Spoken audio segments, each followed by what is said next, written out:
I am Danny Otto. Welcome into another episode of That Recap Show. Now, before we get into the episode, just wanted to issue Hulk level spoiler alert. We are going to be talking about everything that happened in episode 2 of the She-Hulk series. So if you haven't seen that episode yet, you may want to pause this video, head over to Disney Plus, check that out, and then come back and enjoy the breakdown. Now, with that out of the way, let's start the show. Poppin' Off presents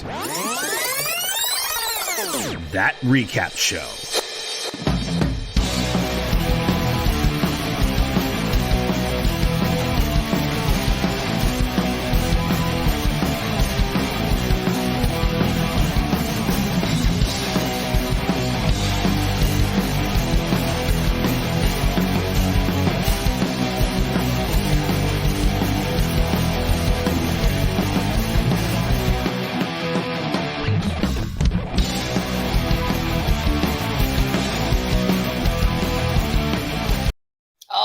Joining with me to break down everything from episode 2 of the She-Hulk series, it's Jon Jon Rico!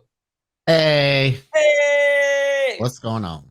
So much. What's going on? I mean, we're on the tail end of summer. We've got so many new things coming out, like every week on all of the streaming platforms. We're here today to talk about episode 2 of She-Hulk, but we could go on and on forever about all of the things that are out and all of the things to come, even from just Marvel itself. There's so many things coming. It's getting crazy. Anyway, so instant reactions for She-Hulk episode 2. I have to say it again. I said it, I think, in the first episode, but I love that this feels like a sitcom in the best ways possible. Like that we have some of those jokes. We have some of the humor, but it's not forced. It's not like in between action, and it's not in between things. It's there on purpose, and it's a sitcom style. And I like that instead of trying to drive it into an action movie and stuff like that. I like that we have this. This is our take. We're getting a sitcom about She-Hulk. And I really like that. And the some of the general jokes, like I'm definitely the audience for the jokes, because I'm laughing like when they were doing the news report at the very beginning of the episode, and the guy's like going through names and he goes, like, you mean like a She-Hulk? And he's like, yeah, exactly like that. I was like, that's funny. I like that. He said the name. Yeah. But stuff like that, I'm really enjoying just having it like a sitcom and it just being, I mean, a good Marvel show, but a good Marvel sitcom. The first thing that I have to say is that I was very surprised in. I did not think this was going to be the series that connected all of Phase 4. Like, we'll get in more into it like as we go, but there are connections on top of connections on top of connections leading to the rest of Phase 4 and beyond type of thing. I did not expect us to be getting this many connections just from the She-Hulk series alone. Very excited about everything that's coming out. One reference that I got, and I mean, it's not even like I'm going out on a limb here, because it was actually in the episode. You even asked me, you were like, did you edit that in? I was like, no, it's actually there. So in the second bar scene, because there's 2 bar scenes in the episode, in the second bar scene, we actually, if you check out the TV as it's panning into Jennifer, who's sitting at the bar, you actually get a glimpse of Ally McBeal, which was a law drama series. I didn't watch it, but it was a series about law and about a female lead, and it was on Fox. Like that's all I really know about it, but I just thought it was funny, and a lot of people have already kind of originally were saying that it was kind of the She-Hulk was going to kind of be in the Ally McBeal like area where there's going to be, law in the sitcom format and stuff like that. So that's the only like real reference that I have right now off the bat. I just thought it was funny that it was there, so I had to point it out. But Rico, what were some of your instant reactions to episode 2? I thought this was a pretty decent episode, in my opinion. A lot happened while not really much happened at all. But they definitely moved forward a lot of moving beats for not just She-Hulk, but the MCU going forward, like you said. Yeah. But one of the things I did like about this episode was how the ramifications of the end of last week's episode, where of course Jennifer did the right thing by saving the people in the jury room, but there was a little bit of like a fallback from it. You know, it ended up causing a mistrial in their case, and eventually getting her fired from her job at the law firm that she was at before. Um, so this obviously sets up the whole storyline that people probably know from the comics, where she is kind of hired by this other firm, which is of course the firm that she was against in the first episode. And she's kind of being exploited for publicity for her Hulk powers as this new head of the superhuman law division type deal. Yeah. And so I kind of like how she, of course, that goes in on to that fourth wall breaking. She's kind of calling out like, this sucks. Like, I can't believe this is why I'm here. Uh, and so, but I like the way that like her friends also trying to put like the positive spin on it. Like, you can use this to your advantage. Like, let's do this, you know? Yeah. So yeah, and but so I really like that aspect of this episode, which really I think kind of forwards her character arc a lot more. But one of the kind of a con for me is that I felt like this episode was just like really short, and it was. And I looked on the screen and it said 23 minutes when the credits came. I'm like, wow, this was like truly like a sitcom level, like limit with like, if they had the commercials and stuff like that. Like sitcoms usually run about 21 minutes with commercials, Yeah. and ends up being 30. I'm like, wow, they really just kind of like crammed all that in 23 minutes of airtime.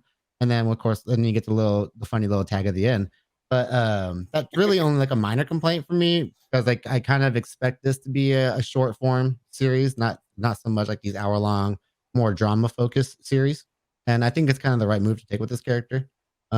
Just like in comic book episodes, like runs, you don't get like 8 issue episode. You get like 6 tighter formed issues that fit a much more cohesive story for like these smaller characters. So kind of like, a little back and forth between being good and not so good for me, but I enjoyed the episode overall. Very cool. Yeah, I mean, I totally agree. Like, and I don't think it's such a bad thing. It's leaving us wanting more, which I am all for. Like, I look, I could have watched a longer episode. Yes, I totally agree with you. But it leaves me wanting the next episode. I do say that. It's not like, oh, this dragged type of thing. You know, like a lot happened Oh without a boy, lot yeah, it happened can type of drag. thing. It was very short. Yeah, exactly. Exactly. So Yeah. so I mean, it's a good and a bad thing, I think. Like we don't want those longer drawn out episodes if there's nothing in there. Like we don't want these long run times unless it's, meant to be there type of thing. Yeah. So I would just say, if you're gonna give us 23 minutes of an episode, you gotta really pack in some like some I think some really good stuff in there. And I think they did some stuff there for sure. agreed. Some of it's a little more well hidden though. Yeah. We'll get to everything that's there because there's Yeah. so much to unpack from that. But speaking of that, do you want to get to some big takeaways? Yeah, let's do it. Yeah. All right, I'm gonna kick us off. So, just like we were kind of getting into with Miss Marvel, and one aspect of Miss Marvel that we really liked was that they were kind of showing us not just Kamala, but Kamala's family, and they played a bigger role in the story overall, and really, helping her out. It wasn't just like, oh, my family doesn't understand me. It was an actual real family dynamic and unit and stuff like that. So I don't know if this is going to be like that, but I do appreciate that the show as a follow up to Miss Marvel, we get, in episode 2 we see Jen's family, or Jennifer's family, or Jen, like I know her. We see Jennifer's family, and kind of see, what it's like. Like she's really embarrassed because it's right after she gets fired, kind of going off exactly what you were talking about, and just, we've all been through that where like maybe we're seeing all of our extended family for the holidays, and something embarrassing that's been family news, and you don't really want anybody to bring it up, but of course there's that one person in the family that's going to bring it up. But I liked seeing kind of that it was quick, but I liked seeing that kind of family dynamic and her family support system. So like, I mean, we've seen Bruce has been very supportive for Yeah. her and her training and everything like that, but seeing the rest, and even kind of going further than that, like, I mean, this is kind of the family scene where they were having dinner and kind of stuff like that, but going even further than that, we had Jennifer and her father kind of talking and really trying to help her and kind of tell her that everything's going to be okay. Like you're Jennifer Walters, you're going to bounce back, type of thing. You're going to be able to overcome this. Yeah, it helps that they've gone through this before. Yeah, exactly. I do like it was like you didn't destroy a town, did you? You're not the first Hulk in the family. Remember? Yeah, because you didn't destroy a city. Like exactly, that was awesome. Actually, you're doing pretty good. Yeah, yeah. I actually like that part a lot. Like I just like how they're acknowledging this stuff, which is yeah. So another thing that you brought up that I'm gonna go off of is so when Jennifer is kind of in that downward spiral after she gets fired for doing the right thing. She is obviously looking for more jobs, so she's going to interviews and stuff like that. And when her friend comes over and is talking to her and they're sitting on the couch, she's actually looking for jobs to make a fresh start.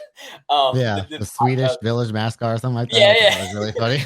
But if you looked really quick, there are some related articles on the side of that, and I actually have zoomed in more for that, and it's a little blurry. I apologize. It was a screenshot from a moving video, but it's very cool because it gives us two references that are absolutely insane. The first one is man fights with metal claws in bar brawl. Who could that be? That would be, fighting with metal claws. I wonder. Oh, Wolverine. He's out there. Yeah. And then also we got, why is there a giant statue of a man sticking out of the ocean? Yes. Finally, some acknowledgement. Finally get a reference and acknowledgement to that. I don't care if it's a BuzzFeed article. I don't care what it is or the equivalent in the MCU to BuzzFeed. Yeah. I just think it was a perfect thing to have in there because it's another one of those like meta jokes. Like they knew everybody's been asking this in real life, like for Marvel, and they were like, "Here you go.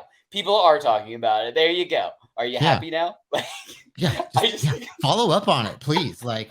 Send someone there to investigate something. Put it in this, involve it in a plot of something. Yeah, I just thought it was funny that they finally had that, and it was like a blink and you miss it thing. I mean, plenty of people have been pointing it out at this point, but I just think it was perfect to have it in there, and it just added to kind of like the little humor and the little Easter egg things that we're getting throughout the entire episode, and I'm sure the entire series. But anyway, those were some of my big takeaways. Rico, what were some of your big takeaways from episode 2? Okay, so first things first. Jen's phone wallpaper being Captain America's ass is probably that was one of the few laugh out loud things for me personally. I really love the show's meta humor and how it just feels like it's from the perspective of somebody like us in this world, but they're actually living in that world. Like, of course, they're doing all the memes and stuff like that we're all doing. So them incorporating it into the MCU is it's a cool nod to fans who've been talking about all this stuff for all these years. But okay, so I have to figure out how the order in which I want to tackle this. But Bruce, so Jennifer's been kind of tasked with representing Emil Blonsky, which of course she talks about the conflict of interest and then how Emil signed this clause like saying that there's no conflict at all. You say, I want you as my lawyer. I thought that was a cool little a good little detail to put in there story wise to kind of get rid of that kind of issue. But and there's I kind of like their scene with each other. Very different Emil that we remember from the original 2008 Hulk, but of course you don't know if he's really this reformed man or if he's playing two sides of the coin right now. But so after they have that meeting, Jennifer calls Bruce and basically like kind of giving him this whole spiel and everything like about how I just what this job is. But Bruce kind of goes like, "You're just calling me that you're gonna take the job." Or he goes, "Yeah, I'm calling you because I'm gonna take the job." But Bruce kind of throws in this really cool little like story about how Emil sent him like a letter and they made a little haiku and haikus, yeah. And they kind of like made amends a little bit, and I really like the way that Bruce talks about how he goes, that was a completely different person there, and of course that is a literal reference to the fact that Edward Norton played the Hulk, of course, in the first movie, and of course fought Emil Blonsky in that movie, which I thought was hilarious. And then of course even Jennifer looking directly at the camera going, haha, like that was the best.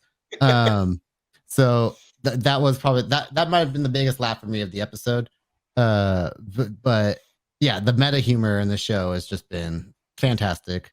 But but at the end of that phone call, we're panning out on Bruce, and and we're like, what is going on? We see some familiar colors from a ship in the first episode, and as we pan out a little bit more, we see Bruce is full on in the Sakaar spaceship, and if I have to assume, he's going back to Sakaar to deal with whatever issues. Yeah, he was like, I got to deal with stuff. I got stuff to deal with. Whatever that message was that got them in that accident, he's going to address that himself. So that's some really, really big setup for Bruce's future in the MCU, definitely. And so this could go well in hand with what we were talking about last week about a possible World War Hulk situation, or even meeting his son. If that is talking about how times pass differently. I think his son's name is Scar, which is really what's spelled like Sakaar, which would actually almost make sense, because if he was the Hulk and he was barely talking, maybe he just named his kid barely the word he could speak, which was Sakaar, something like that. Yeah. So I'm very interested to see how that's all going to play out going forward, because that's a pretty massive thing you've set up for Bruce after this story. And also it's a way to write him off of the story so that Jennifer can have her shine in the spotlight. Right. And I have a couple of friends who haven't started the series yet. And I said, like, look, I'm not trying to spoil it for you, but I said, what's really cool and what I think they've done a really good job of is, having Bruce in it and having him actually on a completely different storyline entirely. Yeah. Than having She-Hulk and Jennifer Walters and stuff like that. So you can like distinctly know what you're kind of paying attention to at the same time type of thing. Like, these things are happening and we're getting little snippets and updates of what's happening to Bruce, but he's not full on taking over the show.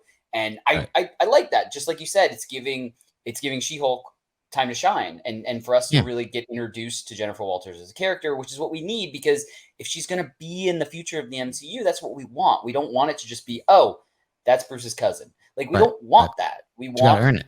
Yeah, we want to have a character that we have some connection to lead to the future of other things in the MCU. So yeah, and it's something that you see in comic books a lot too, where it's like you'll see other big characters show up in a character series, and then you'll see them go off on their own way, and then you'll see a little text at the bottom being like, go follow their adventures, and then in this series. And then so it's kind of like this cool way they kind of tease you for something that's either already happening in the comic world, because they're always going on simultaneously, but in the movie sense, it's something to look forward to in the future. Very cool. Very cool. Yeah. Well, you want to do some future predictions? Yeah. Awesome. All right. Why don't you kick us off with this? Because I kicked off takeaways. So why don't you kick off predictions? Okay.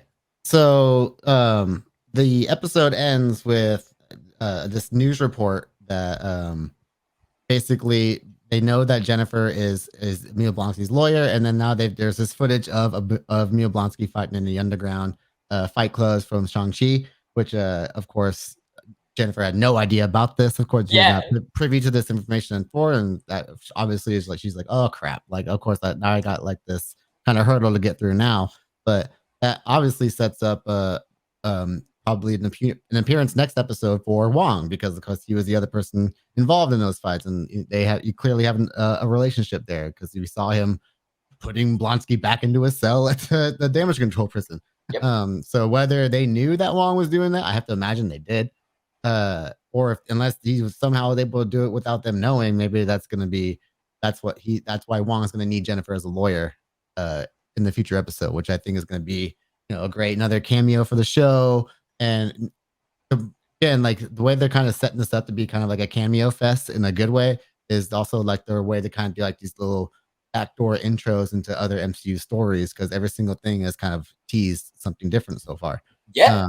So next week we never know what this was going to do to For Wong's story as either like a member of the Avengers or even as Sorcerer Supreme.